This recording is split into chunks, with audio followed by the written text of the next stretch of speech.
Okay, so we're gonna dive into one of Canada's most talked about murder cases, but we're not looking at the whole thing. Instead, we're gonna zero in on just one fascinating piece of the puzzle, a tale of two very different letters.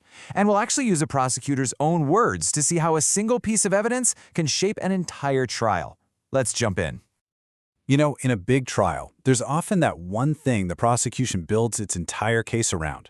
Well, in his closing arguments, the senior prosecutor, John McMahon, pointed to one specific item and called it the most damning piece of evidence in the whole case.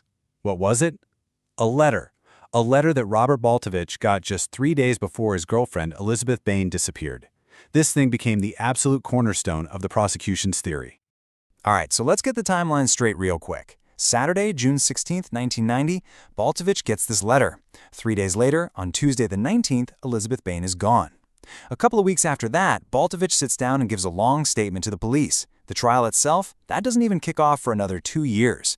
But believe me, the story is already taking shape. So for the prosecution, the story they wanted to tell was, well, it was really simple. They believed that letter gave them the holy grail of any murder trial, a clear-cut motive. And when I say simple, I mean really simple.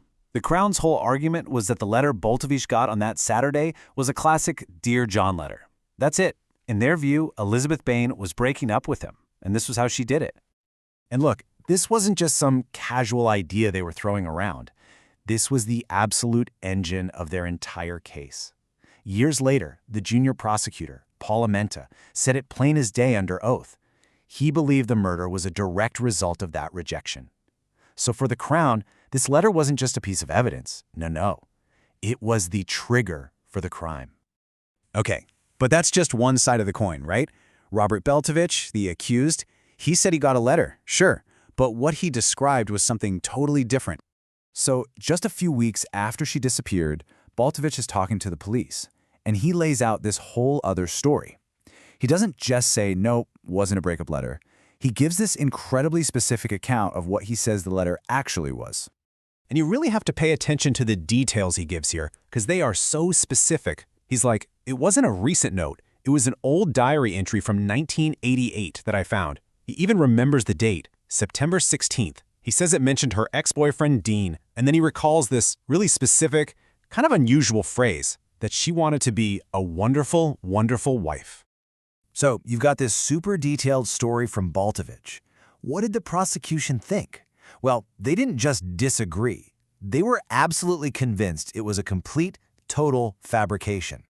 And get this, we can actually see what the prosecutor was thinking in that moment. This is a real note in his own handwriting, scribbled right on the transcript, where Baltovich is telling his story. It's not a question mark. It's a statement, lie about Dear John.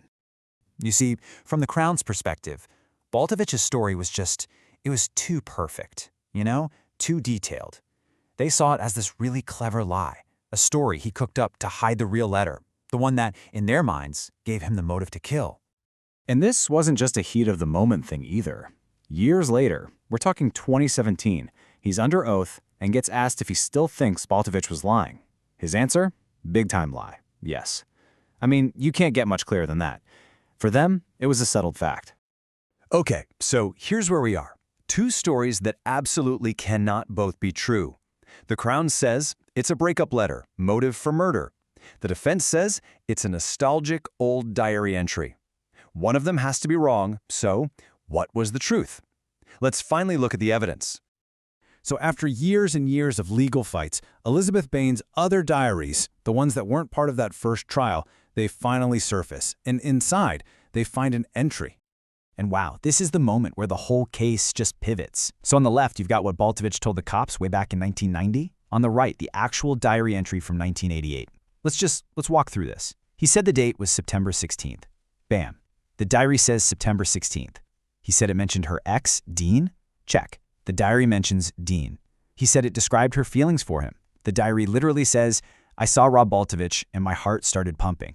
And that weird phrase he remembered, wonderful, wonderful wife? The diary reads, wanted to make someone a beautiful, beautiful wife. I mean, come on. So we're not talking about one little coincidence here.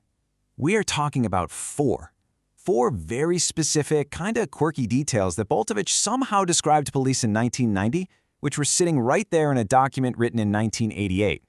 So, what is the prosecutor, the same guy who wrote "Lie about Dear John" on the transcript and called this story a big-time lie, what does he say when he's shown this, side by side, under oath? He had to concede the point. He agreed that this diary entry was, and this is a quote, potentially corroborative of the exact same story he'd been calling a lie for decades. This is huge, and it completely changes the conversation, right?